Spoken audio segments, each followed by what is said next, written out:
आज हम लोग जो टॉपिक पढ़ेंगे वो यूपीएससी और स्टेट पीसीएस दोनों के लिए बहुत ही इंपॉर्टेंट है। इससे कई सारे क्वेश्चन भी पूछे गए हैं। टॉपिक है करेंसी एक्सचेंज रेट या मुद्रा विनिमय दर।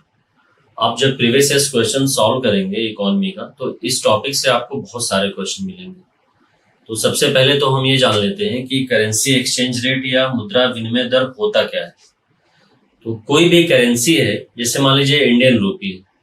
अब इंडियन रूपी है, एक इंडियन रूपी के बदले में कितना डॉलर मिल सकता है, या अगर हम डॉलर से कंपेयर करें तो एक डॉलर लेने के लिए हमें कितना इंडियन रूपी देना होगा।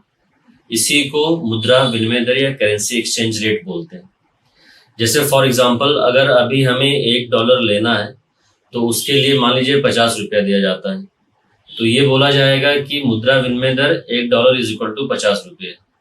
तो सिंपल टर्म में अगर इसको वन लाइन में बोलें कि करेंसी एक्सचेंज रेट होता क्या है, तो it is price of one currency in terms of other currency. इसी को हम लोग करेंसी एक्सचेंज रेट या मुद्रा विनिमय दर बोलते हैं।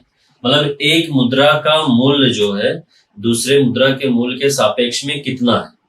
फॉर एग्जाम्पल जैसे मैंने बताया कि अभी $1 = अगर 50 रुपये है, तो इसी को एक्सचेंज रेट बोलते हैं। मतलब $1 लेने के लिए अब आपको 50 रुपये देना होगा। मतलब $1 की वैल्यू क्या है? 50 रुपये। यही मुद्रा विनिमय दर। अब मुद्रा विनिमय दर जो होता है वो 3 तरह से डिसाइड होता है। पहला होता है हमारा फिक्स्ड एक्सचेंज रेट, या इसको पेग्ड एक्सचेंज रेट भी बोला जाता है, या हिंदी में बोलते हैं अस्थाई विनिमय दर।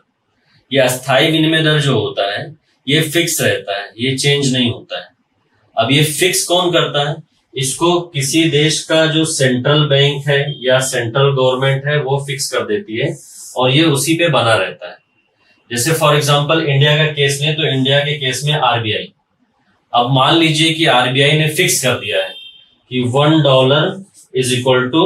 60 रुपये, तो ये $1 अब 60 रुपये ही रहेगा, ये चेंज नहीं होगा। ये फिक्स एक्सचेंज रेट होता है। हालांकि इंडिया में ये है नहीं, बट मैंने समझाने के लिए आपको बताया है कि फिक्स एक्सचेंज रेट में या स्थायी विनिमय दर में क्या होता है। इसमें इंडियन रूपी जो है इसकी फॉरेन करेंसी के टर्म में वैल्यू को फिक्स कर दिया जाता है, और इंडिया के केस में सेंट्रल बैंक कौन है? आरबीआई है, तो वो आरबीआई ये काम करती है। दूसरा जो एक्सचेंज रेट का सिस्टम है वह है फ्लोटिंग एक्सचेंज रेट या flexible exchange rate. Floating exchange rate या फ्लेक्सिबल एक्सचेंज रेट का मतलब होता है ये अस्थायी होता है। अस्थायी मतलब कि ये चेंज होता रहता है। अब ये चेंज कैसे होता है? ये चेंज होता है मार्केट के हिसाब से। मतलब मार्केट में उस करेंसी का डिमांड और सप्लाई कितना है, इसके हिसाब से ये मुद्रा दर या मुद्रा विनिमय दर चेंज होता रहता है। जैसे मान लेते हैं कि अगर मार्केट में डॉलर इसका डिमांड ज्यादा है और इसकी सप्लाई कम है, डॉलर की डिमांड ज्यादा है, सप्लाई कम, तो क्या होगा? डॉलर महंगा हो जाएगा। डॉलर महंगा हो जाएगा कैसे समझिए। जैसे मान लीजिए पहले अगर $1 = 50 रुपये था, लेकिन अब मान लेते हैं कि ये वाला केस हो गया। ये पहले वाला केस है कि $1 = 50 रुपये, बट हमने मान लिया कि ये वाला केस हो गया कि डॉलर का डिमांड ज्यादा है और सप्लाई कम है। तो ऑब्वियस सी बात है, किसी चीज का डिमांड ज्यादा हो सप्लाई कम हो तो वो महंगा हो जाएगा। तो इस केस में क्या होगा? इस केस में डॉलर जो है ये महंगा हो गया। डॉलर महंगा हो गया का मतलब क्या हुआ कि जो पहले $1 50 रुपये था, अब वो $1 कितना रुपये हो जाएगा? $1 मान लेते हैं 60 रुपये हो जाएगा। मतलब $1 के लिए पहले हमें 50 रुपया देना पड़ता था, तो अब $1 के लिए 60 रुपये देना पड़ा। और ये चेंज क्यों हुआ? ये चेंज डिमांड सप्लाई की वजह से हुआ। मार्केट में डॉलर के डिमांड सप्लाई की वजह से हुआ। ये डॉलर की डिमांड ज्यादा थी, सप्लाई कम था, डॉलर महंगा हुआ।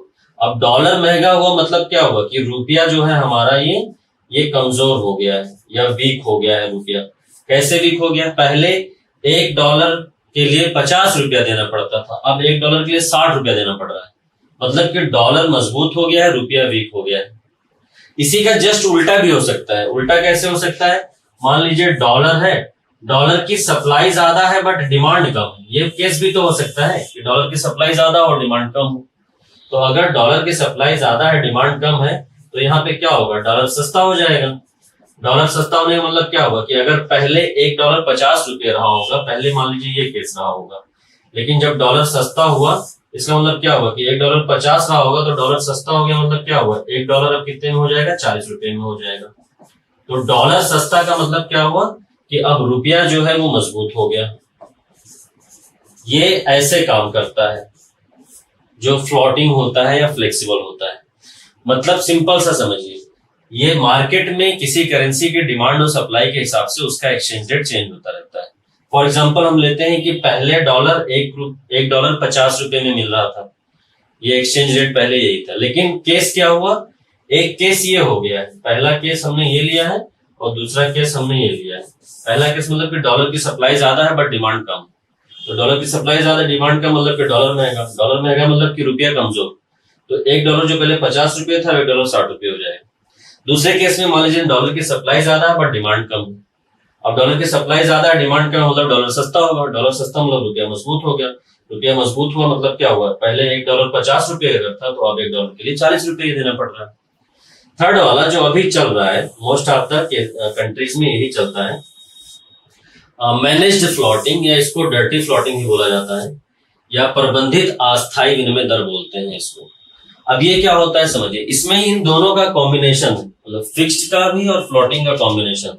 ठीक है, शुरू में इसमें क्या होता है, शुरू में इसमें मार्केट के हिसाब से चलता है, जैसे ये वाला फ्लोटिंग के हिसाब से चलता है कि डॉलर और रुपया या किसी भी करेंसी का जो एक्सचेंज रेट है वो मार्केट फोर्सेस डिसाइड करते हैं कि जितना डिमांड सप्लाई होगा उसके हिसाब से एक्सचेंज रेट होता रहेगा। बट इसमें एक कंडीशन ही होती है कि मान लेते हैं कि कोई कंट्री है, वहां पे कोई क्राइसिस आ जाए या कोई ऐसी नीड पड़ जाए कि सेंट्रल गवर्नमेंट या सेंट्रल बैंक को इंटरवीन करना पड़े, हस्तक्षेप करना पड़े कि नहीं अब ये मार्केट के हिसाब से डिसाइड नहीं होगा, इसको अब सेंट्रल बैंक डिसाइड करेगी। तो इसमें इनिशियली क्या होता है, मार्केट के हिसाब से डिसाइड होता है मैनेज्ड फ्लोटिंग में। बट क्या होता है, अगर कोई ऐसा संकट आ जाए कि जिससे केंद्रीय बैंक को हस्तक्षेप करना पड़े या सेंट्रल बैंक को इंटरवीन करना पड़े, तो वो इंटरवीन करके डॉलर का और या रुपये का फिक्स कर देती है एक्सचेंज रेट। जैसे इंडिया के केस में आरबीआई होगी तो आरबीआई फिक्स कर देगी कि $1 इतना होगा।